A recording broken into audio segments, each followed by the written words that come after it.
I really wanted to ask you now about the book, because we're very excited that Mind the Gaps, Cases in Gynecology, Sexual and Reproductive Health is coming out this year. And I wanted to ask you what you think is unique about the book. So the whole reason we actually brought out this book is because increasingly, when you look at what junior doctors and medical schools are taught, they're taught the really meaty subjects, but the nuances and the practicalities of our specialty often get lost. So a very clear example is domestic violence, massive topic. We know that there are increasing rates, particularly what with COVID-19 and lockdown, but actually within the curriculum for students and junior doctors, there's maybe a line on it.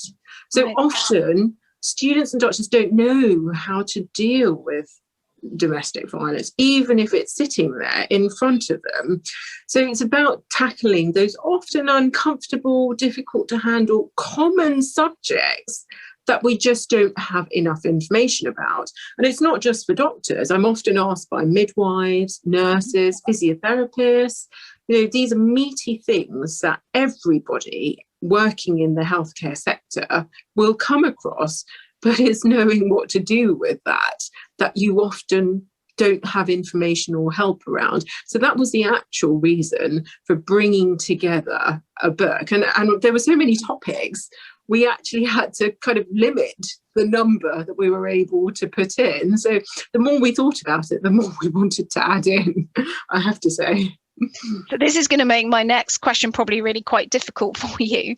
But if you were to recommend just one chapter or one section of the book that students really should read, what would it be and why?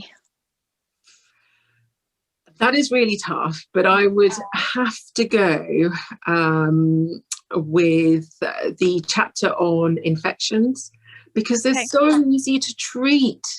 And it comes back to prevention, early diagnosis and treatment. So sexually transmitted infections such as chlamydia can have long-term impacts on things like fertility, which I'll then see women for in the clinic.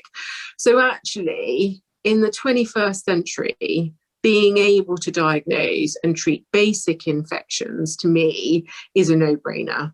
So actually knowing what to look for, what to ask women and what to do, I think should be part of everyday practice. So that is probably the biggest area. And the second biggest area, because it is difficult to narrow it down, would be the contraception chapters. So because that is a massive thing. And again, women have had difficulty accessing contraceptive services over the last 12 months. And knowing how to handle queries that women have around contraception is absolutely essential to make sure that they get the right treatments, they trust in you, they see the right response so that they come back to you again. And so those are the two key areas, I think, within the book. That's great. Thank you. I knew that would be a hard question. So this one is slightly controversial. In a time when there is just so much information out there available to everyone, but including medical students, why should a student use Mind the Gaps? So we actually developed Mind the Students with junior doctors and student input, because we wanted to make sure that the book wasn't relevant for us alone, but it was actually for the target audience that we had in mind. And these are questions that we would regularly, and we are regularly asked by students and junior doctors. So that made it a little bit easier to kind of set out the framework for the book. And throughout the book, most of the chapters are written and directed by junior doctors. And that's the reason why. So yes, we have had the overarching final say in things, but the structure, the format, the questions, the approach, they've all been developed very closely by listening to students and junior doctors, nurses, allied healthcare professionals who are all on the shop floor seeing patients. That sounds great. And you've just answered my question about how you ensured that the book was pitched at the right level for students.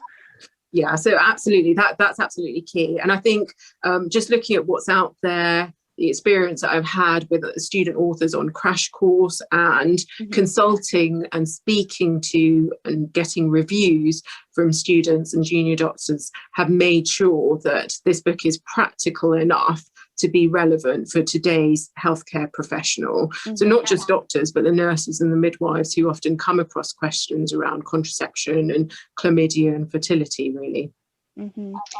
And just a question about how students should use the book. What's the best way to approach it? Is it a, sit down and read it all in one go, or a dip in, dip out? How can students use it practically?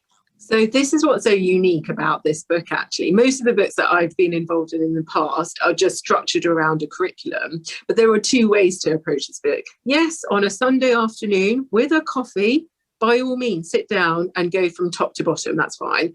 But equally, if there's something you're not sure about, dip in and out. And don't just dip in and out for a year. It should be the type of book that sits on your shelf and you consult again and again. That really was my key aim for this book.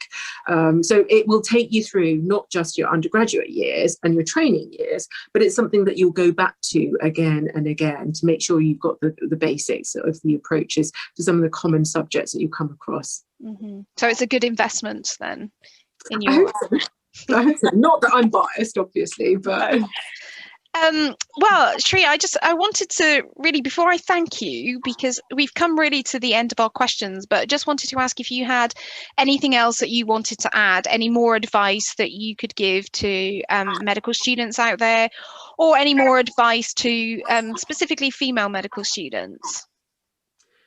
Well, I think the main piece of advice I would say is just to go with your heart. There's so many opportunities in medicine, and it's about just being the best doctor you can be. And that's all you really need to do. You don't need to chase opportunities or, things that you want to get involved with. Often, as you do the best that you can do, people start coming and knocking on your door and asking you to get involved in projects. So just keep your head down, be a good doctor, get the skills that you need to be the best at what you want to be happy and comfortable in that, and say yes to whatever you want to get involved in. And that will happen over time. Don't be too impatient.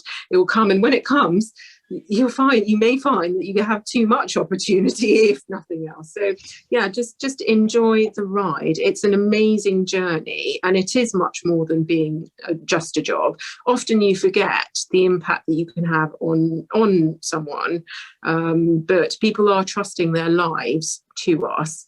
We just need to make sure that we're doing the best that we can for each individual woman, and equally making sure that we have the time to do that. So looking at the rest of our lives and not getting too involved in one element of work. So the work-life balance is definitely important. It'll make you a better doctor.